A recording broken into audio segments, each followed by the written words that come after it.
Bismillahirrahmanirrahim. Assalamualaikum warahmatullahi wabarakatuh, and a very good day to everyone. Qala rabbi shrah li sadri wa yassir li amri wahlul 'uqdatam min lisani yafqahu qawli. So, thank you for joining our academic forum today. My name is Nabil Besale, and I will be your moderator for this session entitled Applying Lev Vygotsky's Cognitive Development Theory in Teaching and Learning. So, together with me are two amazing panelists who will guide us through this topic in depth. So, let me introduce for the speaker one, which is Muhammad Afwan bin Roslan. So, he will explain the basic concepts of Vygotsky theory, including his background and the important idea of the zone of proximal development, or ZPD for short. So next, we have speaker 2, which is Muhammad Ammar bin Ahmad Kamil. So he will explore the key components of this theory, which is scaffolding and inner speech. So, and how both relate to students' cognitive growth. So, before we get into the details, let's warm up a little. So, for the first one, Lev Vygotsky is actually a well-known figure in educational psychology. He was a Russian psychologist in the early 20th century who believed that cognitive development is strongly shaped by social and cultural interactions. In the other words, students don't develop in isolation. Their learning happens through interactions with others, whether teachers, peers, family, or their surrounding community. So our forum today will be divided into three parts. So in the part 1, we will discussing or understanding the key concept, which is ZPD, scaffolding and inner speech. In the second part, we will exploring how these theories can be applied in real teaching and learning settings. So in the last part, which is part 3, we will drawing overall conclusions and reflections. So without further delay, let's begin with content A, the concept of ZPD, which will be presented by speaker 1. So over to you. Alright, thank you moderator. Assalamualaikum and good day everyone.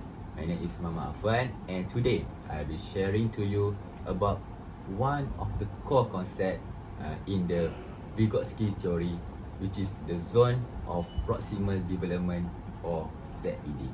So, but first, let's briefly look at who Vygotsky was. So, Vygotsky believed that the social and the cultural context play a crucial role in shaping person cognitive skill. He argued that the learning happen most effective way when the student interact with someone more knowledgeable, like teachers, parents, or even peers.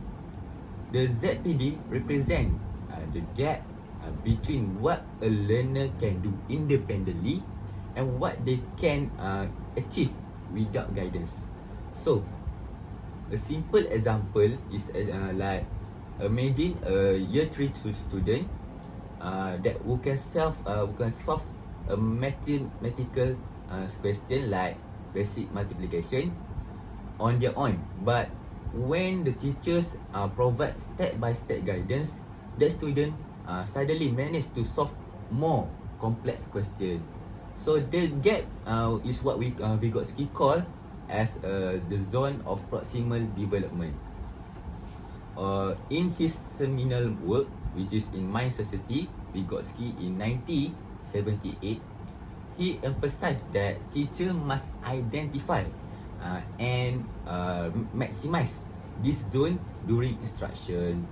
A local study like Ali et al. In 2023 also found that the lesson structured by the ZPD help primary students to retain and understand mathematical concept more deeply and for the longer period.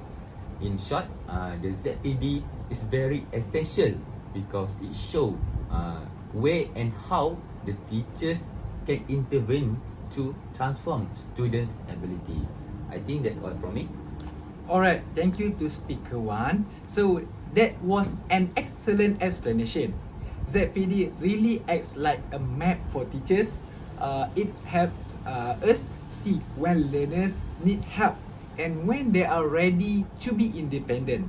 So, research by Nesaji and Swade in 2000 also showed that students taught within their ZPD demonstrated about 30% higher learning gains compared to traditional teaching methods.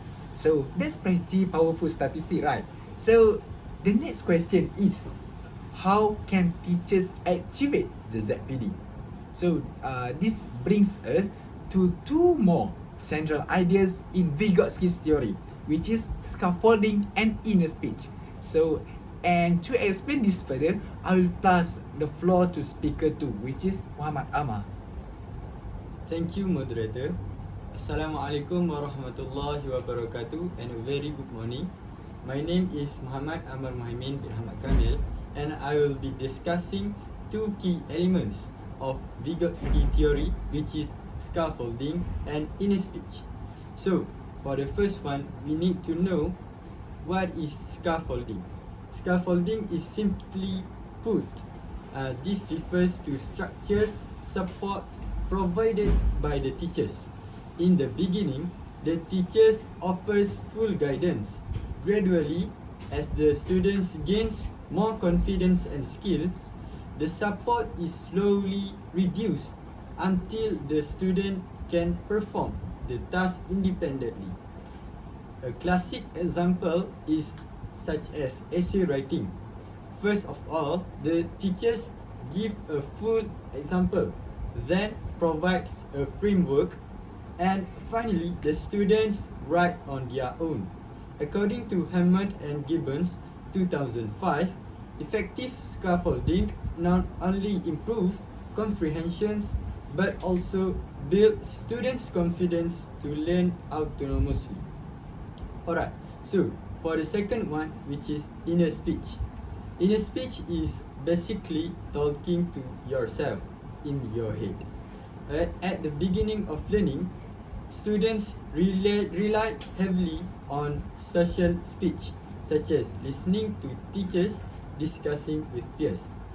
But as they develop, this turns into private or inner speech, which is help them to plan, think, and solve the problem independently. For example, during a maths problem, a student might think such as, okay, we divide first, then we multiply back. That is one of the example for inner speech. Research by Winsler et al. 2009 confirmed that inner speech plays a crucial role in developing problem solving and logical reasoning skills. I think that's all from me. Alright, thank you to speaker 2, which is Muhammad Ammar.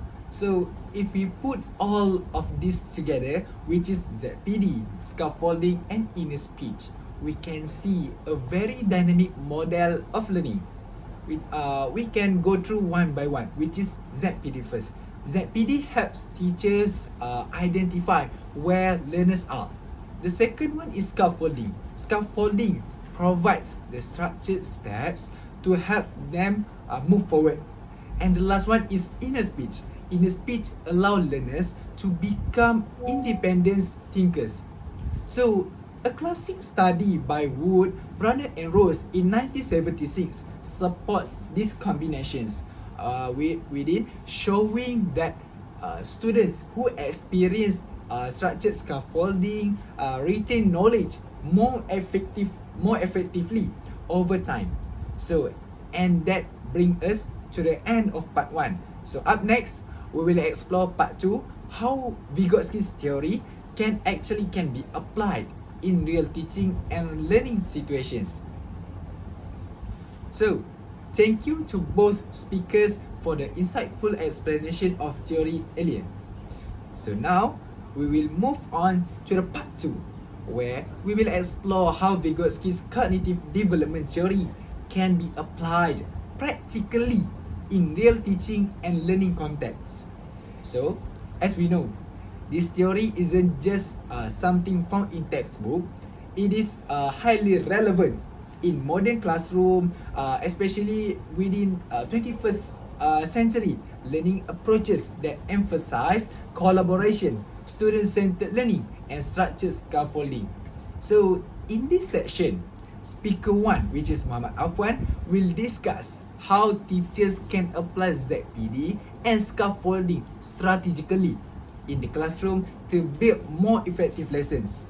So then speaker 2, which is Muhammad Ammar, will continue with a focus on inner speech and the social environment, including strategies for nurturing independent and reflective learners. So without further ado, let's pass the floor to speaker 1 for contact C, which is ZPD and scaffolding strategies in teaching and learning. So Thank you, moderator. So, for content C, which is ZPD and scaffolding strategy in teachings, I'll be focusing on how teachers can use ZPD and scaffolding in a structured and effective way during classroom teaching. So, first of all, the teacher need to identify their student ability or actual level, whether through diagnostic assessment, short quizzes, or even discussion activities. From there, they can determine each student zone of proximal development. So, step 1, which is identify the ZPD. For example, in a math class, the teacher might start with the easier question first. So, if student can handle the question very well, the teacher can gradually increase the difficulty of the question. But at the same time, they need to observing the student and need to observe when the student need a support. So for the step 2, provide appropriate scaffolding, which means that scaffolding isn't just about giving answer. It can include hints, guidings, and demonstration, or even group activities.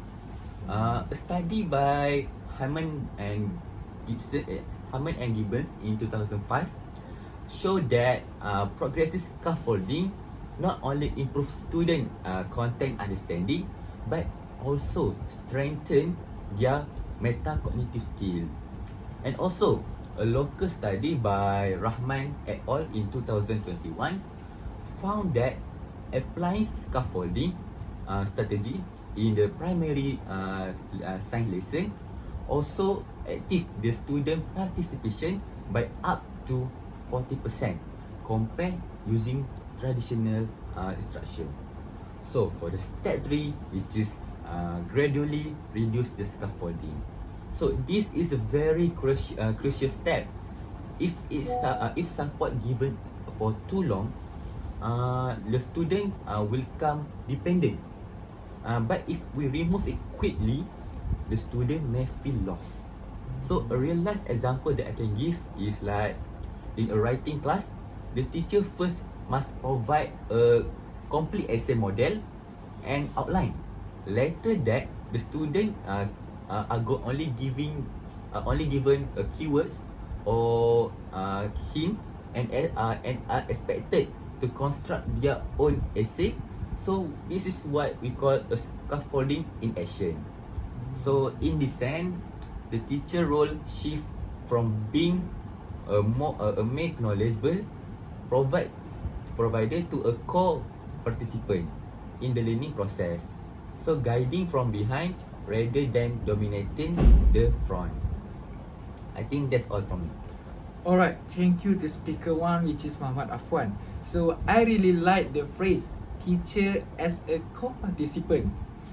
That perfectly reflects modern teaching philosophy.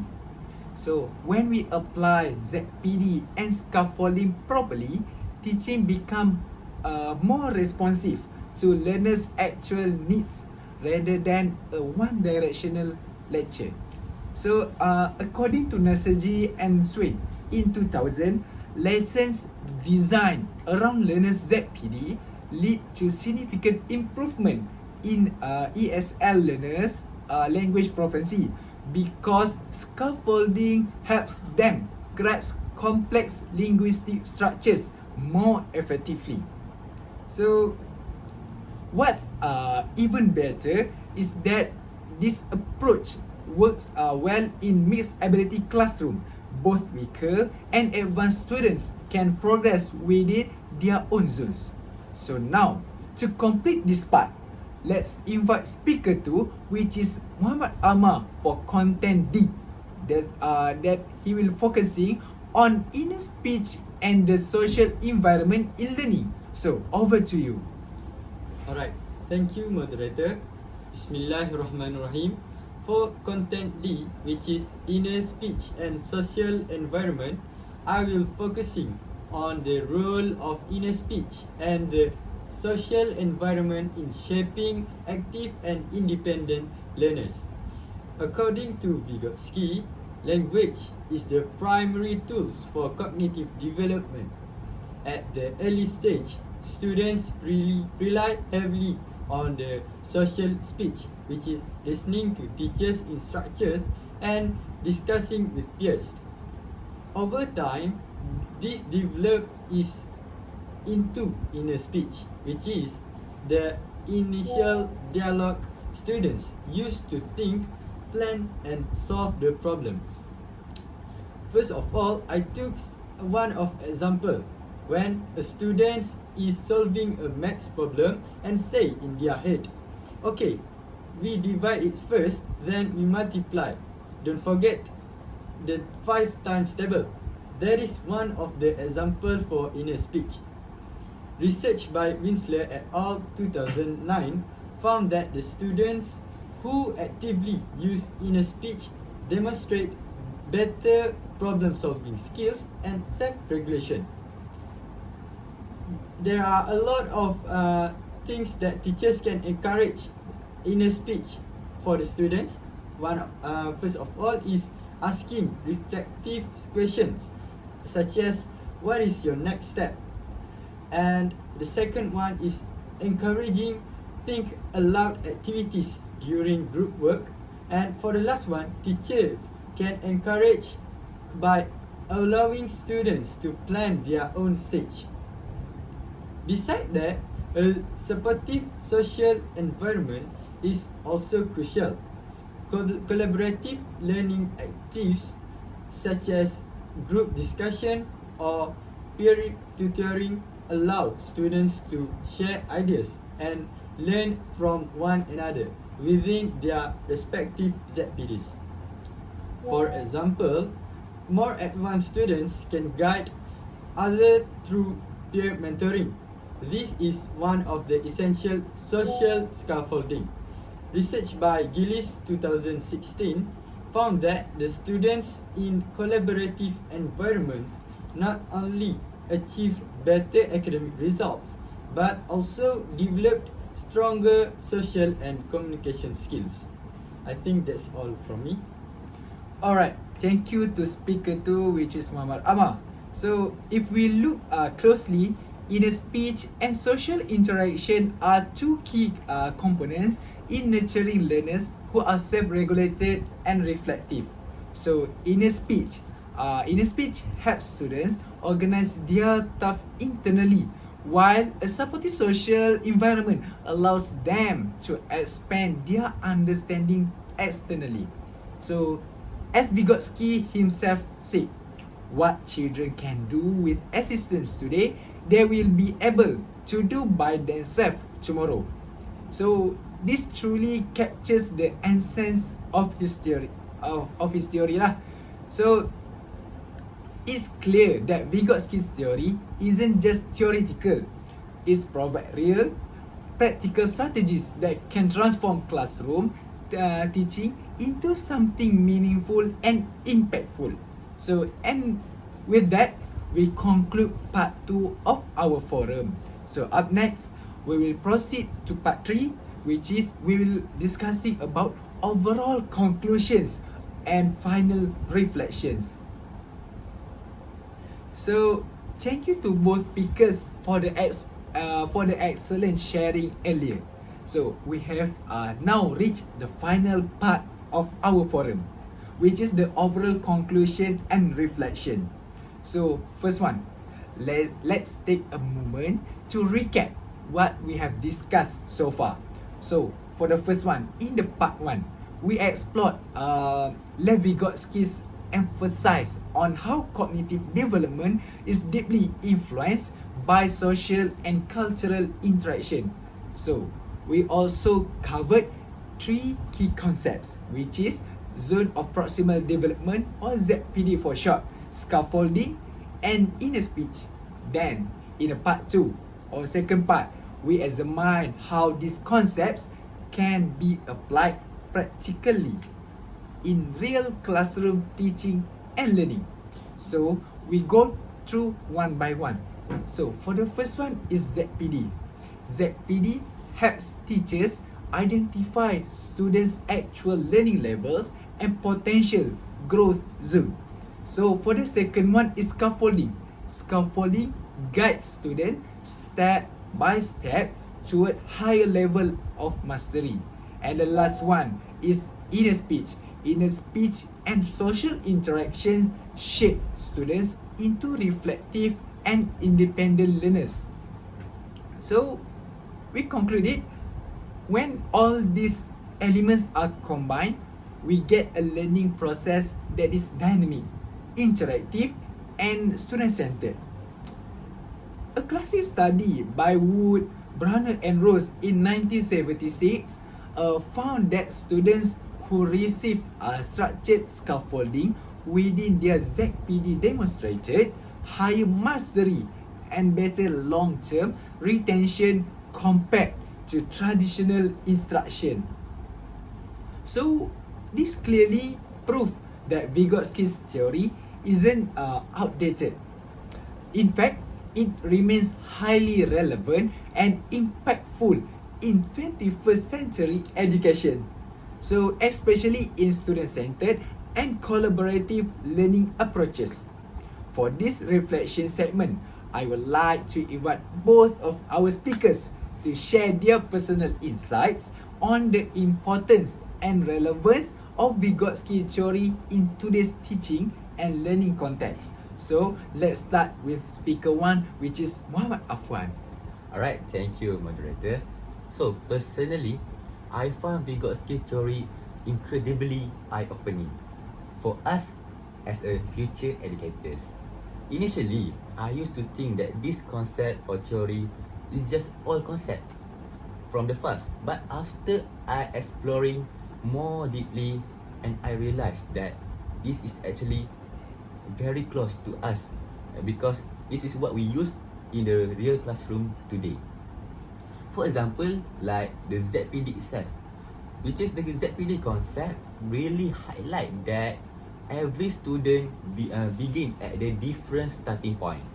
So as a teachers itself, it's our responsible to identify and determine this zone carefully. So in the real teaching situation, of course, this can help us design more structured, inclusive, and also personalized lesson, because we stop assuming all student learns are same at the pace and level. So beside that also, scaffolding, in my opinion, one of the most powerful strategies. When we know when and how to reduce support step by step, we are not just teaching the content, but we are actually training students to become more self-directed learners. And when inner speech and social interaction come together, we are not merely transmitting the knowledge, but we are shaping the way how students think. So for me, my opinion, Vygotsky theory is more than just a theory. It is practical guide for becoming more responsive and more responsive and strategic, and also as effective teachers future. I think that's all from me. Alright, thank you speaker 1 and thank you moderator. I completely agree with the points that speaker 1 just shared. For me, the most interesting parts of Vygotsky theory is it is emphasis on the social dimension of learning. Sometimes, as teachers, we become more focused on context or methods that we forget. Human interaction is actually the real catalyst for cognitive growth. For example, group discussion and peer learning activities don't just help the students understand the lesson, but it also help the students to build communication skills, empathy, and confidence. For inner speech, on the other hand, is like a hidden tool. Many students don't even realize they possess. When they learn to think internally, planning their steps, checking their answer, and solving problems, they are actually developing strong metacognitive abilities, which are crucial for long-term learning success. As a future educators, such as us, we need to understand that our job is not just to deliver content, but it also to create a supportive social environment that stimulates the cognitive development. I truly believe that if we apply the Vygotsky principle properly, our classroom won't just become more engaging, but it will become more meaningful learning space that empower the students. I think that all from me. I pass to the moderator. Alright, thank you to speaker 1 and speaker 2 for such thoughtful reflections that truly connect theory to real educational practice. So to conclude, we can summarize that Lev Vygotsky's cognitive development theory provides a strong framework for understanding how students learn through social interaction, structured guidance, and internal cognitive processes. So, in today's rapidly evolving educational landscape, this theory reminds us as a future educators that learning isn't just an individual process. It is a deeply social and cognitive journey. So, as a future teachers like us lah, so our mission is first one is identify students' development zones by understanding the ZPD concepts. For the second one is provide appropriate and gradual scaffolding. So, and the last one is we as the future teachers, we encourage a meaningful social interaction and inner speech. So by doing this, we are not just delivering knowledge, but at the same time, we are unlocking students' full potential holistically. So thank you to everyone for your attention throughout to this forum. We hope this discussion has inspired and encouraged all of us become more creative, empathetic, and forward-thinking educators. With that, I officially close our academic forum. That's all from us. Thank you and see you again. Wabillahi taufiq wal hidayah. Wassalamualaikum warahmatullahi wabarakatuh. And bye.